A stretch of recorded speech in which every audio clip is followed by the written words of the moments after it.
Leave the meeting now. I don't want to see you here. Leave, don't want to see you here. The school hall smelled faintly of floor polish and chalk dust. The long fluorescent lights buzzed with a pale white hum as parents slowly filled the rows of plastic chairs. It was a parents' meeting night, one of those carefully staged events where the principal stood in front of smiling teachers and spoke about academic goals, discipline, and the proud traditions of the school. The banners above the stage read excellence, discipline, respect, but those words would mean something very different before the night was over. The principal, a tall white man named Mr. Gregory Haynes, was known for his strictness. Some called it discipline, others called it cruelty. His jaw was always clenched, his words clipped like they had been cut with scissors. He moved with the kind of confidence that only comes from years of unchecked power, striding between staff and parents as though the school belonged to him alone. Many parents smiled politely, fearful of speaking against him. The teachers kept their voices soft, their opinions folded inside themselves. It was his school, everyone whispered. What he said went. Among the parents that night was a woman named Naomi Turner. She had come straight from work, her hair tied back, still in her neat navy blouse. She was black, proud, and outspoken, a woman who had always believed in fairness, respect, and dignity. Her son, Malik, was in 6th grade, a bright child with a gift for numbers. But lately, Malik had complained about how unfairly he was treated in class, how he was singled out for small mistakes while other children were forgiven with a smile. Naomi had decided she would bring it up at this meeting. It was not anger that pushed her forward, but mother's duty. The meeting began with routine speeches. Teachers introduced themselves, shared statistics about grades and test scores. Parents clapped politely, their faces stiff with tired smiles. But Naomi's eyes stayed fixed on Mr. Haynes. He moved like a man performing on stage, but his smile never reached his eyes. When he finally invited parents to share their remarks, Naomi stood. Her voice was steady, carrying across the room. She spoke of fairness, of children needing equal treatment. She mentioned Malik's name, not as an accusation, but as an example of how rules were being applied unevenly. Her words were calm, respectful, but they carried the truth. Some parents turned to look at her. A few nodded, quietly agreeing. Others looked away, unwilling to be caught showing support. Mr. Haynes stood on the stage, watching her with eyes that narrowed like blades of glass. When Naomi finished, she sat back down, her heart steady but firm. She had spoken her truth. She expected at least acknowledgement, perhaps a defensive response. What happened instead froze the room. Mr. Haynes stepped off the stage. His shoes clicked against the wooden floor as he crossed the hall. The silence was thick, the kind that presses against the skin. He walked up to Naomi's row, stopped in front of her, and in a sudden movement that no one expected, he kicked her chair hard enough that she stumbled forward. The chair scraped against the floor, her knees struck the ground, and a sharp pain shot through her palms as she caught herself. Gasps filled the hall, but not the kind of outrage one might expect. Some parents laughed. Nervous, high-pitched laughter, yes, but laughter nonetheless. A few covered their mouths. Others looked at Mr. Haynes with admiration, as though he had put a noisy problem back in her place. Naomi looked around, stunned, her chest rising and falling. She had been humiliated in front of dozens of people, and not a single teacher or parent stood to help her. Mr. Haynes's voice was calm, cold, and deliberate. "Sit down and know your place," he said, his tone like a lash. "This is my school. You don't come here to lecture me. You don't belong here if you can't respect how things are done." Then he turned, walked back to the stage, and carried on with his speech as if nothing had happened. Naomi sat frozen, her hands trembling. The laughter had quieted now, replaced by an uneasy silence. Some parents avoided her eyes, ashamed perhaps, but unwilling to show it. Others whispered among themselves, smirking. The teachers stared straight ahead, their faces pale and blank, like masks nailed to a wall. Naomi sat through the rest of the meeting, her body tense, her mind spinning with disbelief. No one spoke to her. No one apologized. And when it was over, people rose from their chairs as if they had just watched a play, filing out into the night without a word. She walked home with Malik, who had been waiting outside with other children. He saw her hand scraped, her face pale. He asked what had happened, and she smiled weakly, telling him nothing. She held his hand tightly as they walked back through the quiet streets. But inside her, something was changing. The humiliation she had suffered, the laughter of the other parents, the cold command of Mr. Haynes, it had ignited something she had never felt before. A slow, burning resolve, sharp as glass, heavy as stone. She had been wronged, deeply wronged, and she would not let it pass. That night, she could not sleep. She replayed the scene over and over, each detail clearer than the last. The way his shoe struck the chair, the way the parents laughed, the way her knees hit the floor, the way no one came to her side. Every time she closed her eyes, she saw it again. She thought about complaining to the district board, but she knew how easily such things were buried. She thought about calling the police, but she also knew the law was not always written for people like her. No, she thought, if there was to be justice, it would not come from outside. It would have to come from her. She began to watch. Quietly, carefully, she started gathering pieces of information. She asked Malik casual questions about his teachers, about the way Mr. Haynes spoke to students. She drove past the school at different times of day, noticing which lights were on, who came and went. She lingered outside meetings, listening to whispers among the staff. It was easy to be overlooked. People rarely paid attention to a woman who seemed ordinary. But Naomi was not ordinary. She had a sharp memory, a patient mind, and a heart that no longer believed in letting things slide. Weeks passed. Mr. Haynes walked the halls of his school like a king, but Naomi saw cracks in his crown. She heard of teachers who feared him, who stayed silent because they needed their jobs. She heard of students suspended for minor reasons, their futures scarred while others walked free. She saw parents who smiled at him in public, but whispered their resentment in private.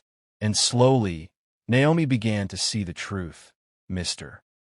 Haynes's power was not as solid as it looked. It was built on fear, silence, and the willingness of others to laugh along. If that foundation cracked, the whole tower could fall. Her revenge would not be sudden. It would not be loud. It would be patient, precise, like a knife sliding through silk. She would not just humiliate him as he had humiliated her. She would unravel the world he had built around himself, strand by strand, until there was nothing left but his own fear. But Naomi also knew she had to be careful. Revenge was a dangerous game, especially against a man who believed he was untouchable. One wrong move could leave her exposed, mocked again, or worse. She had to make each step invisible until it was too late to stop. The first time she acted, it was almost by accident. She overheard two teachers whispering outside the grocery store about the principal's late-night visits to the office. She followed this thread quietly, and soon she discovered something strange. On Friday nights, long after the school should have been closed, Mr. Haynes's car sat alone in the staff parking lot. Lights glowed from his office window. What was he doing there, so late so often? Naomi didn't know yet, but she intended to find out. And so the plan began to take shape. The same woman who had been kicked, laughed at, and dismissed would now become something else entirely. A shadow at the edge of the school's walls. A listener in the quiet corners. A hand guiding events, unseen but deliberate. The school had laughed at her once. They would not laugh again. The revenge had begun, though no one yet knew it. And by the time they realized, it would already be far too late. Naomi had never been the kind of woman to lurk in shadows. Yet here she was, parked across from the school on a Friday night with her headlights off. The evening air pressed damp against her car windows, carrying the faint smell of cut grass from the fields. The building looked quiet from the outside, rows of classrooms dark and silent. But the glow from one office window burned steadily against the night. His office. Mr. Haynes was inside. She sat back, hands wrapped around the steering wheel, watching. She told herself it was just curiosity, that she needed to understand what he did when no one was looking. But deep down, she knew this was the beginning of something larger. If she could find even a single thread of weakness, she would pull it until the entire mask slipped. The first night, Nothing happened. After an hour, the office light clicked off, and Haynes walked out carrying a briefcase. He locked the doors, got in his car, and drove away. But Naomi was patient. She returned the next Friday, then the next. She noticed patterns. He always arrived after 9. He always left after midnight. And he always carried the same heavy briefcase. It wasn't unusual for a principal to take work home, but what work required secrecy in a locked building night after night? Naomi began asking around, careful not to raise suspicion. In the grocery store, she casually asked another parent if the principal worked late often. The woman shrugged and said, "He's a workaholic, that's all." One teacher she approached at the coffee shop smiled nervously and said, "I wouldn't know." But her eyes betrayed something, a flicker of knowledge, or maybe fear. Naomi stored every detail away. One night, she decided to get closer. She left her car and walked quietly along the sidewalk, her shoes sinking into the damp earth. The school's walls loomed tall and pale in the dim glow of the streetlights. She stopped beneath his office window. Through the blinds, she saw movement. He was pacing, papers in his hands. He kept glancing at something on his desk, something hidden from her view. Then he reached into his briefcase and pulled out a small stack of envelopes. He counted them one by one, then placed them in a locked drawer. His movements were deliberate, almost ritualistic. Naomi stepped back, her mind racing. Envelopes, late-night visits, secrecy. Something was there, something worth hiding. The next week, she prepared herself. She borrowed a small camera from a friend, telling them it was for Malik's science project. She returned to the school on Friday and positioned herself near the window again. Through the camera's lens, she caught glimpses, papers stamped with official seals, envelopes stuffed thick, the gleam of cash. Cash. That single glimpse confirmed what she had begun to suspect. He wasn't just working late. He was hiding money. The question was, where had it come from? Her anger grew sharper. The same man who had humiliated her, who had made her son feel small, was sitting in that office, stuffing envelopes of cash into locked drawers. The hypocrisy of it stung. He preached discipline, honesty, and excellence, while behind closed doors he fed himself from a secret stream. Naomi clenched her fists as she crouched in the shadows. He was not just cruel, he was corrupt, but suspicion was not enough. If she wanted to bring him down, she needed proof. Hard, undeniable proof. And proof required risk. One Friday, she waited until the lights went out and his car pulled away. The parking lot emptied, the night silent once more. Naomi slipped through the side gate, her pulse loud in her ears. She had been inside the school countless times as a parent, but never like this. The hall stretched long and empty, their linoleum floors gleaming faintly under the emergency lights. Every creak of the building made her tense. She moved quickly, keeping her footsteps soft until she reached his office door. Locked, of course. She expected as much. But Naomi had prepared. She pulled a thin hairpin from her pocket, her hands trembling slightly. She had practiced at home on an old lockbox, fumbling until she found the rhythm. Now, in the silence of the school, she forced herself to steady her breathing. After several tense minutes, the lock clicked open. Relief surged through her, but she kept her composure. She slipped inside, closing the door behind her. The office smelled faintly of stale coffee and paper. The desk loomed in the center, neat and orderly, except for the locked drawer. She found it quickly, tugging at the handle. It held firm. She searched the desk for a key, but found none. Time was slipping. Every second here was a risk. Then her eyes fell on the cabinet by the wall, where a small metal box sat half open. Inside, among spare pens and paper clips, was a single brass key. Her breath caught. She slid it into the drawer lock and turned. The drawer opened with a soft click. Inside lay stacks of envelopes, thick with cash. She pulled one open, her hands trembling. Bills spilled out, bundled with rubber bands. Alongside them were documents, receipts, letters with district headers, even parents' checks addressed to the school. Naomi's eyes widened as the pieces fit together. He was skimming funds, donations meant for the school, payments for programs, maybe even state funding. He was siphoning it away. The man who had humiliated her, who strutted like a king before children and parents, was a thief. Naomi snapped photos quickly, her camera flashing silently in the dark. Each envelope, each document, each stack of bills. She closed a drawer, returned the key, and slipped out the way she had come.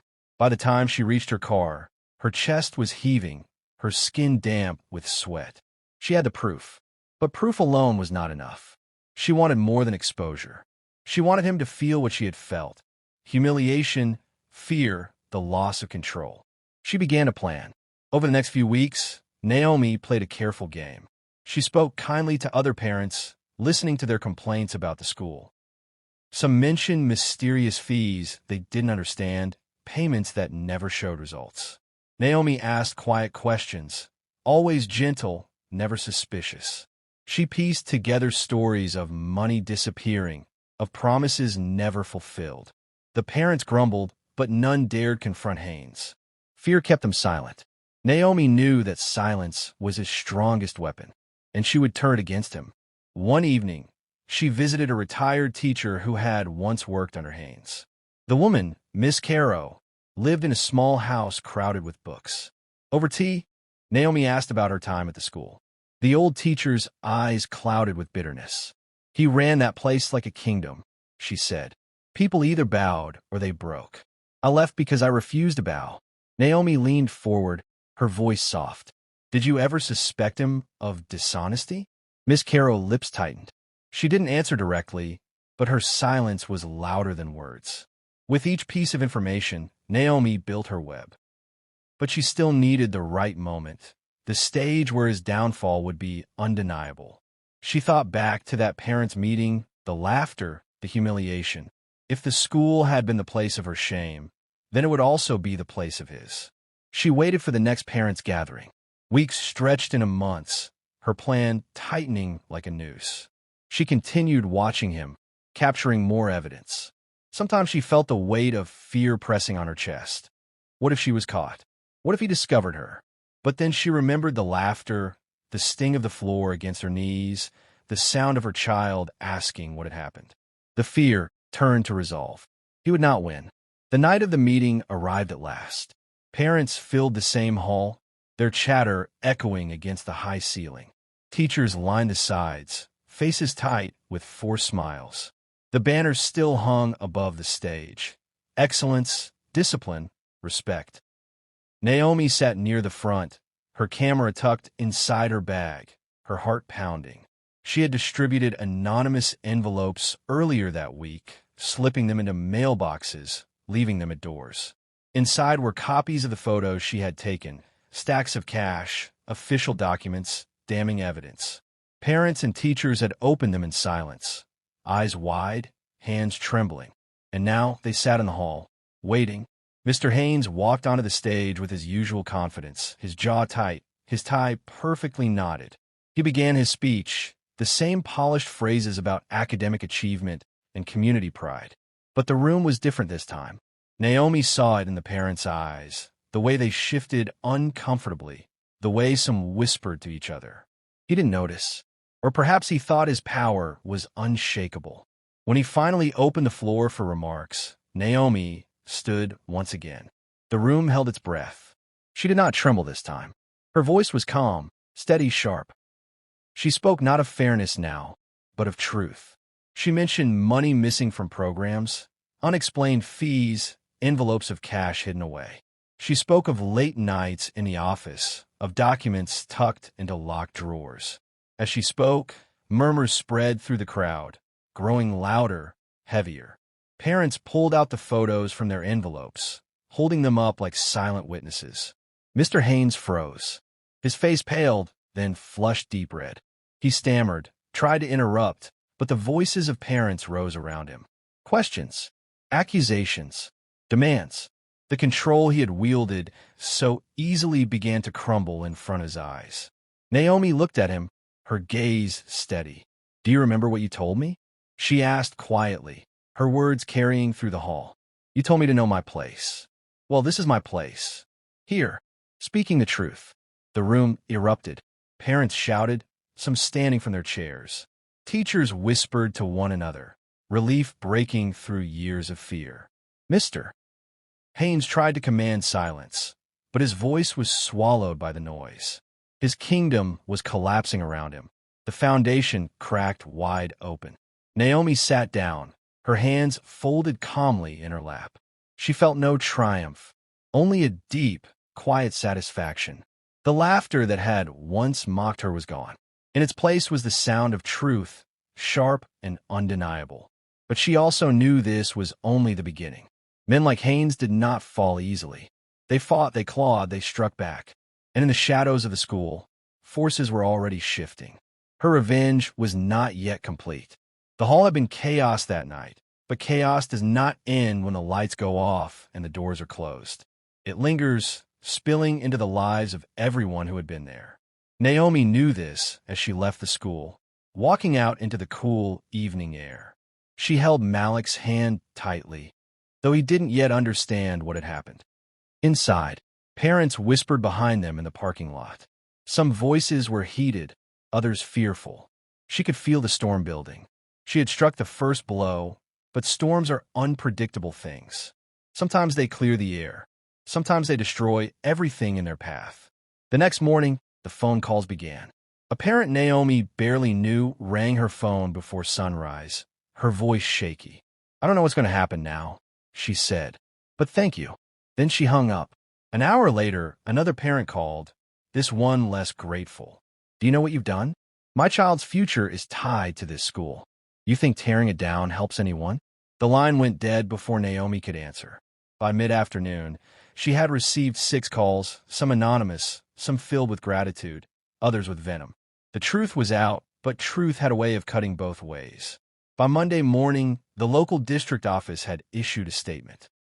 They would be investigating financial irregularities at the school. The principal had been placed on temporary leave while the inquiry took place. That single word, irregularities, hung in the air like a curse. The parents buzzed with gossip. The teachers moved like people who had just been freed from a leash, and the children whispered rumors on the playground. The kingdom had lost its king. For the first time in years, silence did not rule the halls. Naomi expected relief, but instead she felt something heavier, something closer to dread. She had wanted him humiliated, stripped of power. She had imagined herself feeling free, triumphant. But the look on his face when she had spoken, the way his jaw had clenched, the way his eyes had burned, those images haunted her now. He wasn't the kind of man to vanish quietly, and she feared he wasn't finished with her yet. Her fear proved right sooner than she expected. On Wednesday evening, as she walked to her car after work, she felt eyes on her. The parking lot was nearly empty, the shadows stretching long under the fading light. She slid in her seat and turned the ignition, but then she saw it. Across the lot, a car she recognized. Black, polished, with a dent above the left rear wheel. Mr. Haynes's car. He sat inside, his figure half hidden, his face barely visible in the dim glow of the dashboard. For a long moment, neither of them moved. Then, slowly, he started his engine and drove away. Naomi's chest tightened. He was watching her, waiting. The investigation might have taken him out of the school, but it hadn't stripped him of everything. Men like him didn't lose easily. They bided their time. They looked for weaknesses. She knew then that she had to be careful. Exposing his corruption had been only one battle. The war was still unfolding. At night, Naomi began locking every window, double-checking every door. She told Malik nothing, not wanting to burden him, but she noticed the way he sometimes asked, "Is something wrong, Mama?" She would smile, shake her head, and tell him to focus on his homework. But her mind was never far from the thought of Haynes in that car, his eyes fixed on her through the dim light. The investigation dragged on for weeks. District officials entered the school, combing through records, seizing boxes of files. Teachers were called in for questioning. Parents whispered in hushed tones about what might come next. Some said prison. Others said he would find a way to escape it all. Naomi listened, but said little. She didn't want to draw more attention than she already had.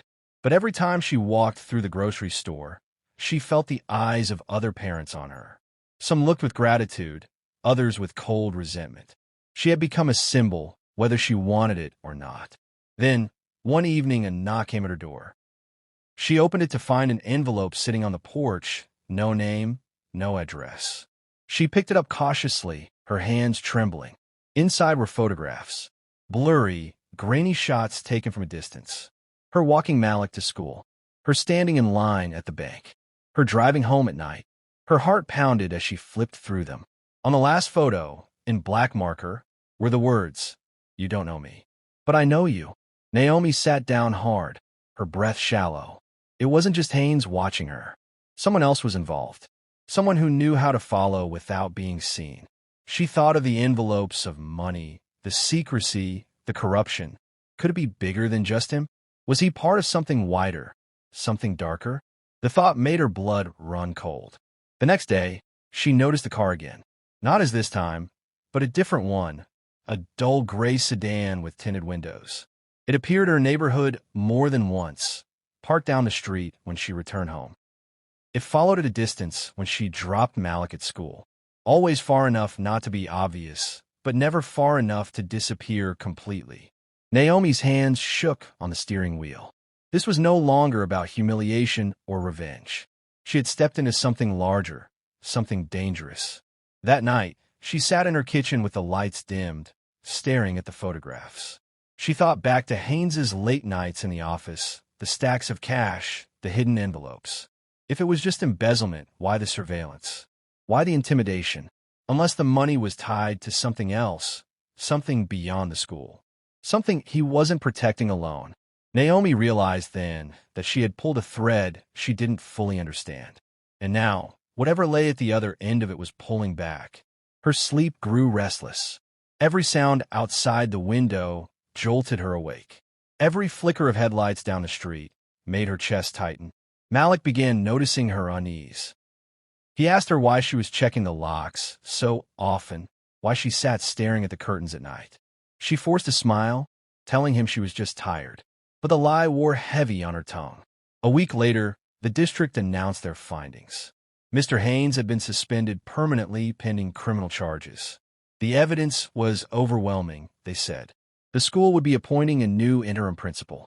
The announcement sent waves through the community. Some parents cheered quietly. Others seethed. But for Naomi, the news brought no relief. Because she knew it wasn't over. She could feel it in the way the gray sedan parked across from her house that night. Engine off, windows black. Days turned to nights, nights into weeks. Haynes had vanished from public view. But Naomi knew he was still close. And the photographs haunted her. Each time she looked at them, she felt the same message pressing into her skin. We see you. We can reach you, no matter where you go. One evening, as she walked Malik home from a friend's house, she noticed something odd at the edge of the playground near the school. A small notebook lay half buried in the dirt, its cover torn, pages crumpled. She picked it up, flipping through. Inside were scribbles, numbers, addresses, names. Some pages were torn out, others smeared. But one line stopped her cold. Turner. That was her name. Next to it, in sharp handwriting, was a single word. Leverage. Naomi's stomach dropped. They weren't just watching her. She was part of their game now. A piece on the board. She stuffed the notebook in her bag and walked home quickly, her eyes darting over her shoulder. Malik chattered beside her, unaware of the tension in her chest. Once inside, she locked the door and sat at the table, staring at the notebook. She had wanted revenge, had wanted to bring him down. But now she realized she had uncovered something far more dangerous. And once you uncover something like this, you cannot simply put it back. Her mind spun. Should she go to the police? But what if they were already part of it, already compromised? The district had looked only at the money, not at the shadows around it. Who could she trust? The photographs, the car, the notebook, it was bigger than her. And yet she was already in it. She couldn't walk away now. They wouldn't let her. That night, as she lay awake, she thought of Malik, his safety, his future. She had wanted to protect him from the cruelty of one man. But now she was staring into something that threatened much more. If Haynes and whoever stood behind him thought they could use her as leverage, then she would have to change the rules. She could no longer play defense. She would have to move first. Her revenge was no longer just about humiliation. It was survival. And survival, she realized, often requires becoming something you never thought you could be. Naomi kept the notebook hidden beneath a loose floorboard in her bedroom. Every night, after Malik went to bed, she pulled it out, reading the scribbled names and numbers over and over. Most of it was cryptic, half-written addresses, first names with no surnames, strings of numbers that might have been accounts or phone lines. But her own name, written so cleanly, so deliberately, burned in her vision every time she opened it. Leverage. That single word felt heavier than all the rest. She began cross-checking the details in secret. At the library, she searched public records, pretending to be absorbed in old newspapers. Some of the names in the notebook appeared in articles about local contractors, small business owners, even a city councilman. Others were harder to trace, absent from any public record at all. The deeper she looked, the more it became clear. This was not just Haynes pocketing school money. The notebook mapped connections, debts, exchanges, a web. One night, she sat at her kitchen table, the notebook open before her, when she noticed a car idling at the end of her street. It wasn't the gray sedan this time, but something older, its headlights faint. She killed her own lights, crouching low, watching. The car stayed for 15 minutes, then rolled away. The message was clear. They hadn't forgotten her. They were still circling. By the end of the week, she made a decision. If she waited for them to come, they would always be one step ahead. She needed to take control. She picked one of the names from the notebook, Riley Tida, and traced it to a small auto shop on the outskirts of town. She went there on a quiet Tuesday morning, pretending to need a battery replacement. Riley himself came out, a broad man with grease-stained hands and a smile that didn't quite reach his eyes. As he worked under the hood, Naomi mentioned casually that she was a parent at Haynes' school. She watched his reaction closely. His hands stiffened for a fraction of a second before he forced the smile back. Interesting, she thought. Very interesting. That night, she left an anonymous note tucked into the auto shop's mailbox. She wrote only one sentence. I know about the notebook. The next day, she drove past. The shop was closed. No sign of Riley. By evening, she received another envelope at her door. This one contained no photographs, just a single sheet of paper with 5 words scrawled in black ink. Stop, or Malik gets hurt. Her blood went cold. The fear she had carried for weeks now felt like fire under her skin. They had finally said what she had always known but dreaded to hear. They were not just watching. They were willing. Naomi locked the paper away, forcing herself to breathe. Panic would destroy her. She thought of Malik's face, his bright eyes, the innocence she had sworn to protect. They wanted her afraid, cornered. But fear, she realized, could also be fuel. If they wanted leverage, she would give them something else entirely: unpredictability. That night, she sat at the table in the dark, the notebook spread before her, the threat echoing in her mind. The game had shifted. This was no longer about exposing corruption. It was about survival. And survival, she told herself again, belonged to those willing to step into the shadows and strike first. The storm she had unleashed was no longer just swirling around the school. It had followed her home and had spoken Malik's name. She whispered to herself in the silence, her voice steady despite the tremor in her chest.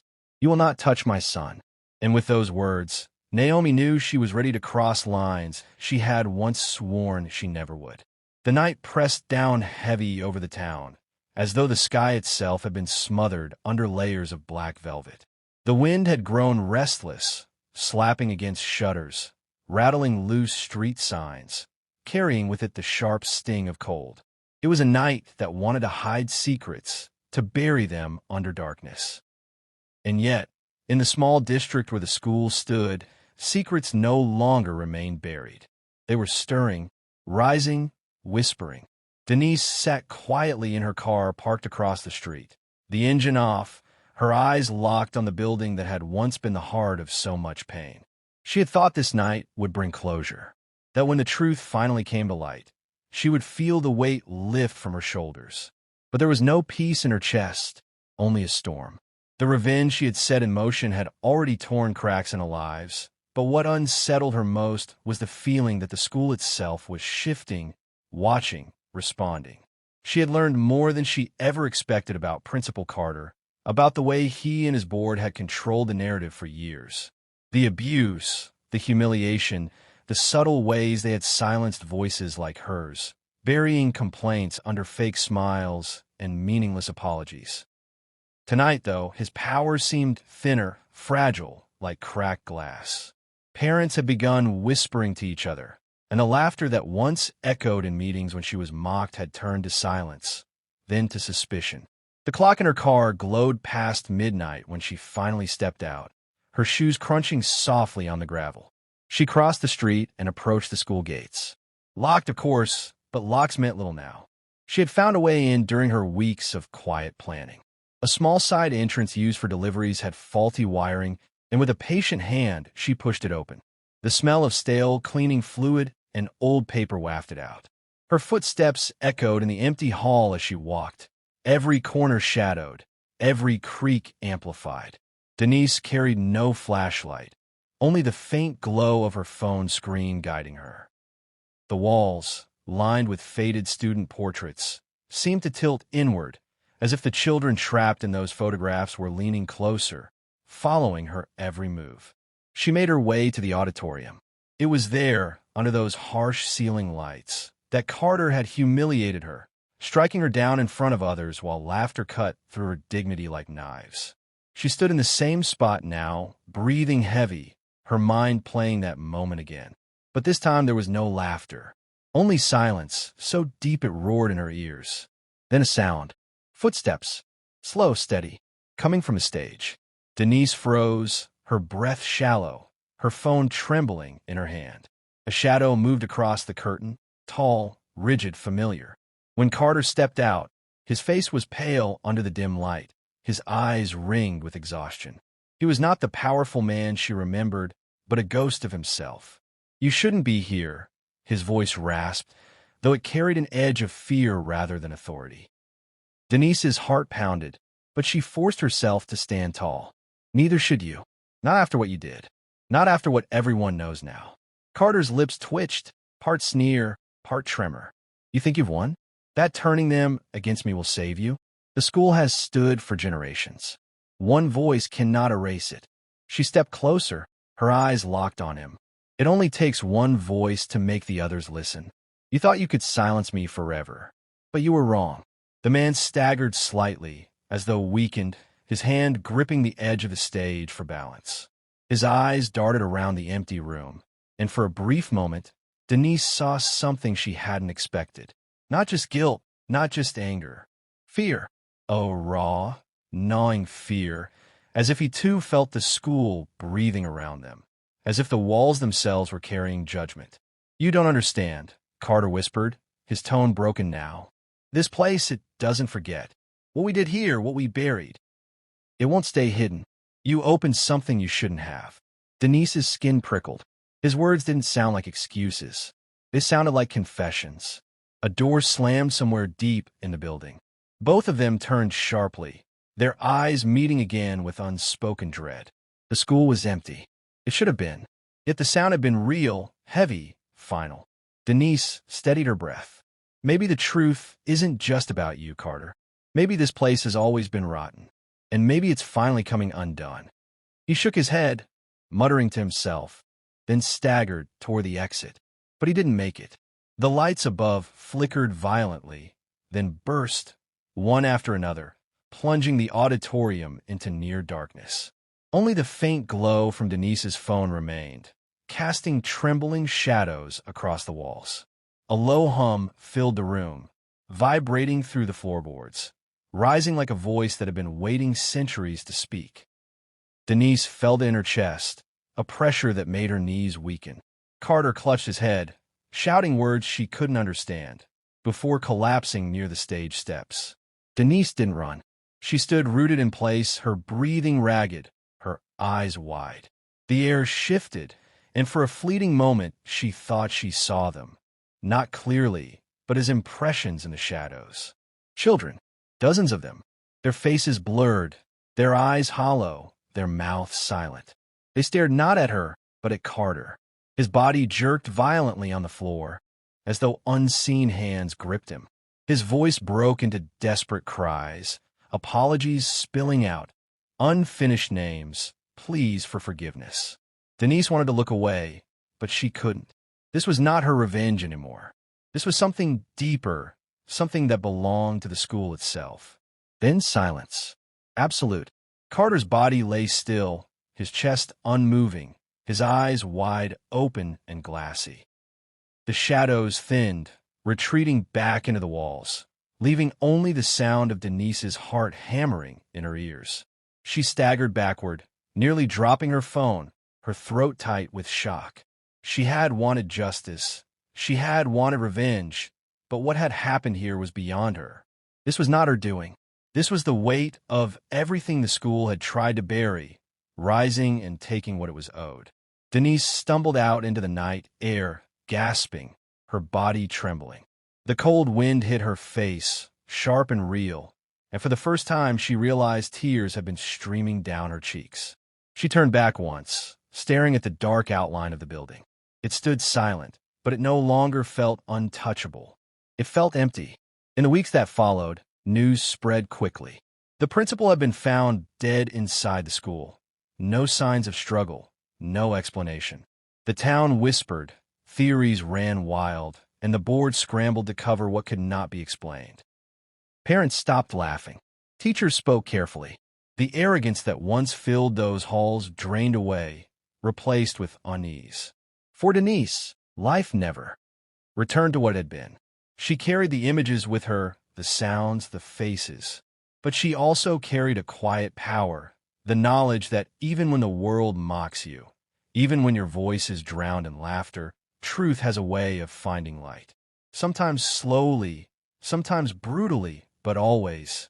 And though she never stepped inside that school again, every time she passed the street where it stood, she felt the same shiver down her spine, as if the walls were still watching, as if the children in the shadows were still waiting, as if the story was not yet finished.